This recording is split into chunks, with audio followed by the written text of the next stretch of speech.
Olá, pessoal. Então, continuando aqui falando sobre julgamento de Jesus, né? Esses ciclos finais aí do Jesus histórico, né? A gente falou do primeiro vídeo que falou ali do momento da prisão, tá? Basicamente uma prisão em que foram soldados romanos e gente do templo também, seguranças do templo de Jerusalém para prender Jesus, né? Vimos ali no segundo vídeo o que seria o julgamento do Sinédrio. Chegamos aí à conclusão pelos autores, a maioria deles entende que não houve um julgamento formal ali do Sinédrio. No máximo houve ali um encontro ali de alguns membros informalmente, mas não uma reunião formal do Sinédrio. Né? E meio que uma preparação para o julgamento junto a Pilatos, né? Porque quem mandou prender foi os soldados romanos que prenderam Jesus, guardaram ele ali no templo, ficou mantido preso ali até o dia seguinte, para então que Pilatos então pudesse julgar. E esse livro daqui do Rincon, que ele vem com uma proposta até ousada, né? Ele dizendo que essa prisão, ou melhor, esse interrogatório do Sinédrio foi uma tentativa do Sinédrio de salvar Jesus, né? Para uma última chance para salvar. Essa é uma tese dele, né? Ou seja, uma tese que tenta meio que aliviar a barra dos judeus. Ó, fizemos o máximo para salvar Jesus, mas não deu, né? Só que é bem controverso isso, né? É uma tese bem controversa, considerando que o próprio Rincon reconhece que os soldados do templo foram prender Jesus. Então, quer dizer, se tinha esse interesse de salvar Jesus, quer dizer, mandou prender, e toda aquela articulação que aconteceu depois de Jesus ter criado aquela confusão lá no templo, derrubando as barracas. Ali está dizendo nos evangelhos que os judeus se juntaram para tentar executar Jesus. Gente ligada ao templo. E aí vem o bom moço. Não, o templo, os sacerdotes do templo quiseram aliviar Jesus. Será que não foram eles os que levaram Jesus à prisão?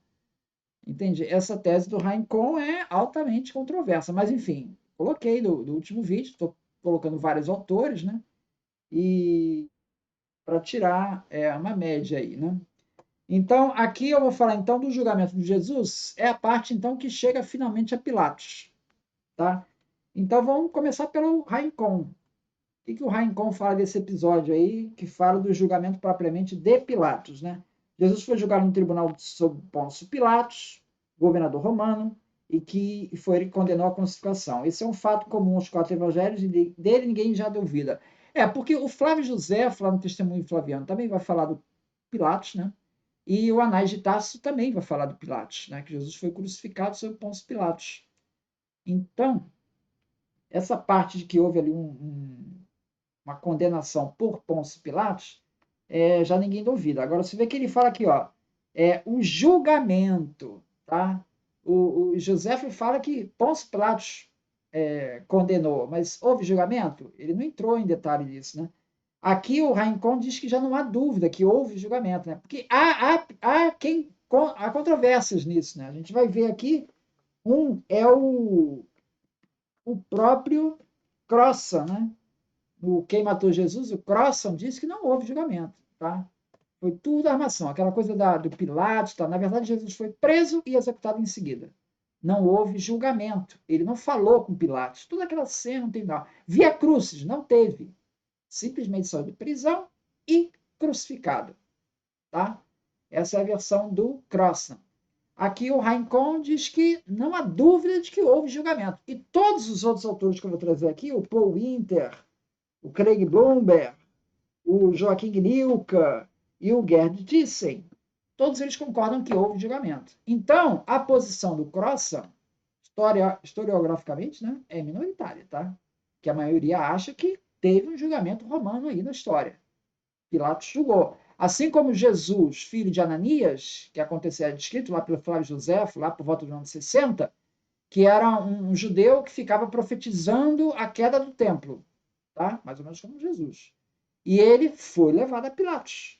Foi levado ao Sinédrio e depois encaminharam ele a Pilatos. Um processo parecido aí com Jesus, tá? Só que ele não morreu. Ele foi açoitado. Né? Ele não chegou a ser executado. Ele foi açoitado. mas também ele não se dizia Deus, ele não se dizia Messias, era mais a questão do templo mesmo. Essa é uma razão para dizer que profetizar a queda do templo, isso não daria execução de pena de morte, porque o Jesus, filho de Ananias, não foi condenado à morte, tá? Por causa disso. Se dizer Messias, também não era razão, porque senão o judeu nem ia estar esperando o Messias. Pô, se o próprio judeu condenasse o Messias à morte, é meio contraditório, né? Então, se eles estão esperando o Messias, pelo menos uma parte deles, né? Então, isso também não daria. Flexibilizar a Torá, também isso não daria pena de morte, pelo julgamento dos judeus, tá? Para os romanos isso faz a menor diferença, ser Messias, isso faz diferença para eles. Para o direito romano, você teria de ter uma acusação de sedição, você é um cara que está querendo criar tumulto ali, aí já se encaixa Jesus, principalmente porque Jesus criou aquele problema lá no tribunal, no templo, que ele é, é, derrubou a mesa dos cambistas ali, aquilo ali foi muito sério, aquilo ali. Porque aquilo ali você está mexendo com direitos econômicos ali do templo, né?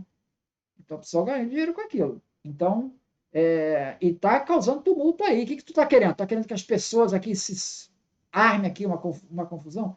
Então essa acusação pairava contra Jesus e isso era motivo, sim, para o Pilatos mandar condenar a morte de Jesus. Isso era motivo.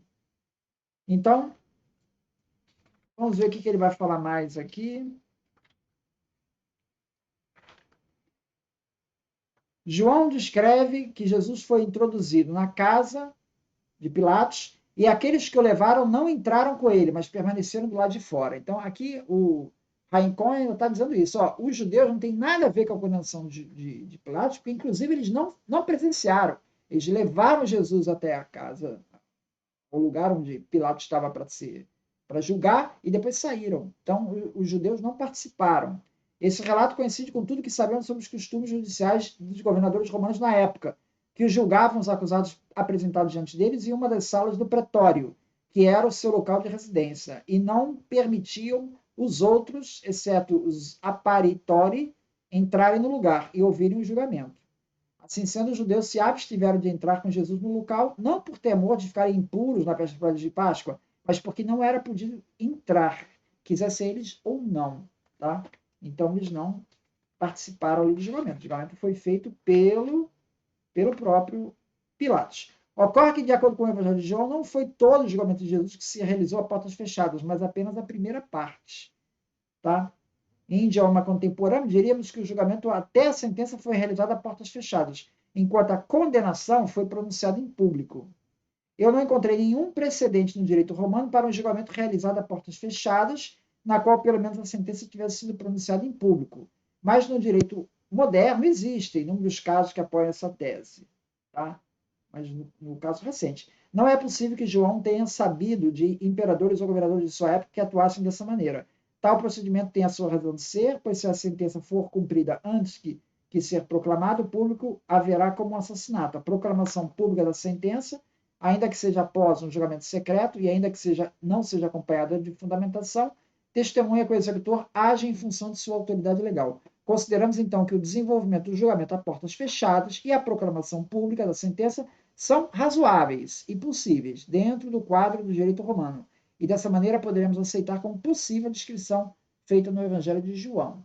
Tá? Então, essa primeira parte é meio que secreta e depois o anúncio da sentença em público. Tá? Mas essa adequação foi uma tarefa pouco fácil para os autores do Evangelho de João. Se eram judeus que desejavam a morte de Jesus, e se eles consideravam Jesus culpado de crime e pecado, capaz de justificar a sua execução, por que eles mesmos não julgaram Jesus? Por que precisaram levá-lo ao tribunal de Pilatos e procurar influir o governador de maneira irregular, a fim de que este o considerasse culpado contra a sua vontade?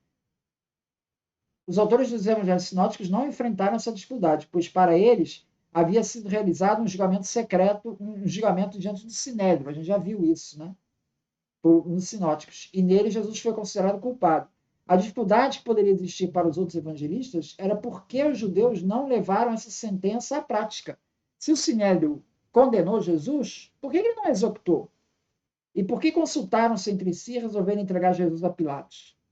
Bom, a resposta que o Rincon encontra é porque não teve esse julgamento de Sinédrio. Né? Tá?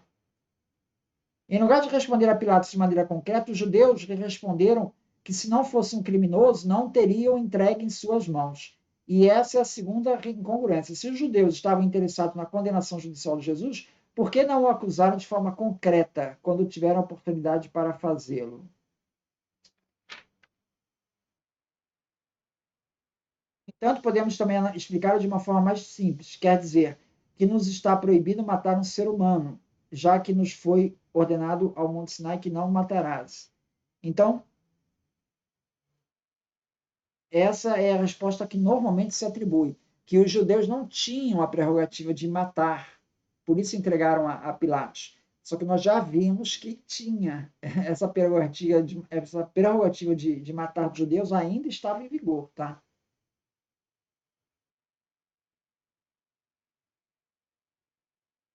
Ele levanta uma outra possibilidade também, que é o seguinte: é com relação aos bens dos confiscados ao condenado. O mesmo acontecia segundo a lei judia, já que os bens executados pelo poder real caíam em poder do rei, enquanto os bens executados da sentença do tribunal eram entregues aos herdeiros.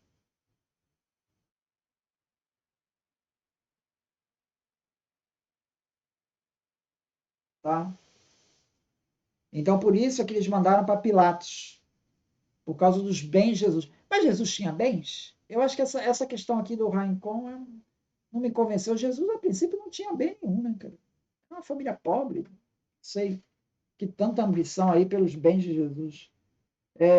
Mas é sumamente estranho que o governador romano, de acordo com a lei romana, justamente a pessoa encarregada de julgar os casos incluídos pela autoridade judicial romana e cuja função é supervisionar os tribunais locais para que não exorbitem de suas funções, necessite da informação dos judeus para que a autoridade judicial possua e que a autoridade não possuem. E não é menos estranho que o governador se conforme com a resposta que, segundo o relato lhes foi dado pelos judeus, como se os tribunais não tivessem autoridade para condenar à morte. Ele está analisando essa questão de Barrabás ou Jesus. Isso daí não faz sentido. Isso daí revela um Pilatos fraco, um Pilatos que não é capaz de tomar uma decisão. E vai totalmente contrário às decisões paralelas que tinha ali no Pilatos condenado. Não existe isso. Ele perguntar às pessoas, mas vai perguntar para quê? Ele é que decide. Ele não tem que perguntar nada. E ele não tem esse costume de perguntar. Então, essa cena, segundo Rincon, ela foi uma inserção. Foi uma inserção para quê? Para botar a culpa nos judeus. Então, tem várias passagens que são inserções para colocar a culpa nos judeus. Tá? Para colocar a culpa no povo judeu. Né? Outra contradição é quem são essas pessoas? Porque Jesus era uma pessoa que estava ali com várias pessoas, né, arrebanhando multidões. De repente, ali está todo mundo contra Jesus. Coisa estranha. Quem é esse povo? Seria, então, esse pessoal estaria a favor de Jesus? Aí tem uma explicação. Talvez sejam pessoas que vieram de fora de Jerusalém, que estavam na Páscoa, gente de fora de Jerusalém. Mas por que essas pessoas de fora, que nem conheciam Jesus, iam querer a morte de Jesus assim tão avidamente? Né? Ou seja, tudo indica que essa passagem, essa consulta de Pilatos ali, ela não existiu, não foi histórica.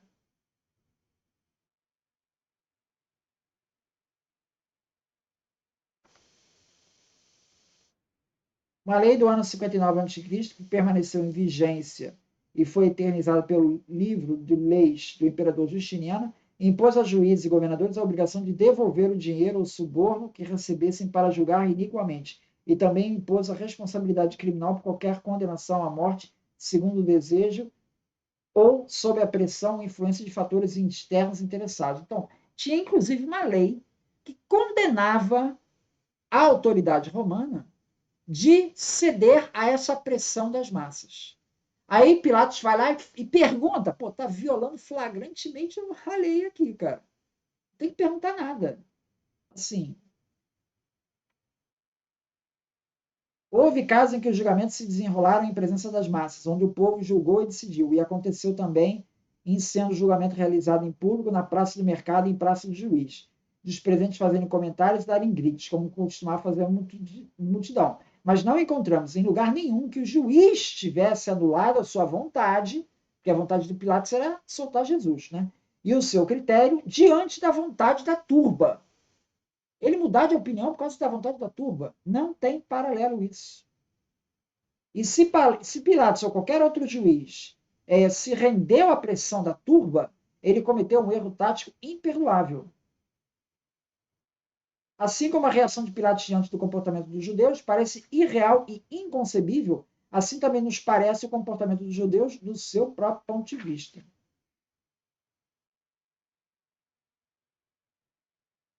Tá?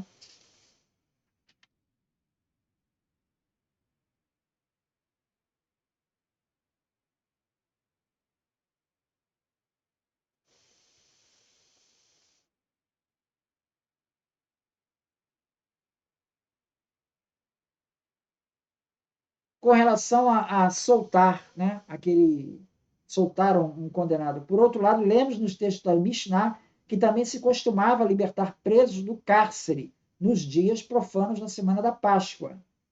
Tá? Isso aparece no Mishnah Moed Katan 3.12. Tá? Tinha isso. E assim como esse, não era um costume permanente, mas um momento casualmente escolhido. Tampouco a libertação na véspera da Páscoa era um costume permanente, mas um momento casualmente escolhido. Por último, sabemos do direito romano, muito posterior, que os imperadores cristãos costumavam comutar a pena de criminosos em homenagem à Páscoa, fosse interrompendo a realização de julgamentos penais, fosse perdoando e comutando as penas que haviam sido pronunciadas. Porém, aqui vai o porém, essas anistias eram postas em práticas através de legislação e não para um caso pontual. E as pessoas condenadas à pena não desfrutavam da anistia. Pessoas condenadas à pena capital não desfrutavam da anistia. Então é complicado essa absolvição. Tivesse Barrabás existido ou não, tivesse ele sido executado ou não, e tivesse ou não havido uma relação entre a sua execução e o julgamento de Jesus, não há dúvida de que todo o relato da anistia, na realidade, não aconteceu, e que jamais foi dado aos judeus nenhuma alternativa entre a comutação de uma pena ou de outra. Portanto, os judeus não escolheram a crucificação de Jesus, e assim como não houve a necessidade da presença no julgamento para que pudessem cumprir o papel que lhes foi adjudicado pelos evangelhos no que refere à anistia. Tampouco houve necessidade de uma presença para nenhum objetivo. De tudo que já foi dito, depende que os judeus, sejam os principais sacerdotes ou os anciãos, não cumpriram nenhuma função no processo legal ali do Pilatos, naquele momento. Tá? Com relação a Pilatos, Filon de Alexandria, né, ele é descrito lá na História Eclesiástica do Eusébio 264, ele é descrito como uma pessoa de caráter duro, sem nenhuma consideração pelo próximo, cruel, corrupto, violento, acostumado a roubar, torturar e executar sem qualquer julgamento prévio. Totalmente diferente da figura descrita ali de Pilatos nos evangelhos. Totalmente diferente. Tá? Então está nitidamente querendo aliviar a barra dos romanos e colocar a culpa nos judeus. Em resumo, tudo que sabemos sobre o caráter, a personalidade, a conduta e as ações de Pilatos durante os anos que foi governador romano da Judéia não condiz com a descrição do seu caráter e comportamento nos evangelhos, chegando inclusive a contradizê-la totalmente. Tá? A prova definitiva de que Jesus foi realmente acusado de pretender ser o rei dos judeus, e isso é grave. Ser rei dos judeus significa que você está querendo ser rei ali de uma área que é domínio do Império Romano. Você é autoridade ali, está se colocando como rei dos judeus. Como assim? Quem é o rei aqui é Roma, meu amigo. Não é você, não. Tá? É a inscrição que aparece na cruz. Rex Iodaron, rei dos judeus. Que esse título colocado na cruz, ele era colocado na cruz dos condenados, a razão dele ser executado. E o fato de estar escrito ali como rei dos judeus, que era um título que não era dado pelos cristãos, os cristãos não davam esse título a Jesus, né? É uma coisa romana isso. Tudo indica que esse título aí está correto. E que Jesus foi crucificado. Tá?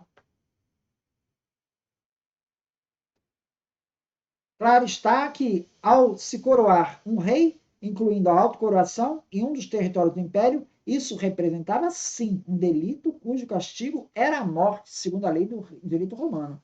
Então, Jesus foi condenado por violar a Torá? Não. Jesus foi condenado porque queria ser Messias? Não. Jesus foi condenado por uma questão romana, que foi tentar sublevar aquela região. Foi visto dessa maneira. Ele representava uma ameaça. Era visto assim. O fato de Jesus ter sido recebido com entusiasmo pelas massas ao chegar em Jerusalém, com certeza não passou desapercebido por Pilatos, conforme também não passou desapercebido aos principais sacerdotes. E aparentemente a sua pretensão de ser rei dos judeus não era sem importância. Né? Pode ser que Jesus não tivesse essa intenção, né? Mas o fato é que está ali, né? Dando uma impressão de que responde assim: é verdade que eu sou o rei dos judeus, tal como disseste, mas, no entanto, eu não sou culpado, posto que o reino que eu pretendo não é o reino a que se refere. É meio evasivo essa resposta. Está dizendo que é rei dos judeus, mas não é reino. Ih, tá meio esquisito essa história aí, ó. Isso aí tá meio esquisito, tá meio evasiva essa resposta. Então, o comportamento de Jesus foi quase que de autocondenação, quase que uma confissão. Isso já era suficiente para a condenação de Jesus, tá?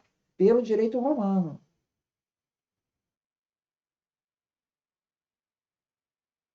Com relação a transferir para o povo, né?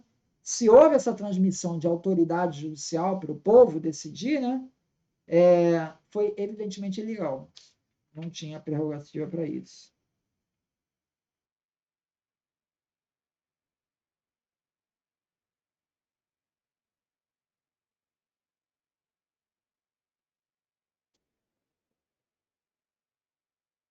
É isso, então. Muito obrigado, então. Eu vou dar sequência nos outros autores num outro vídeo. Muito obrigado, então.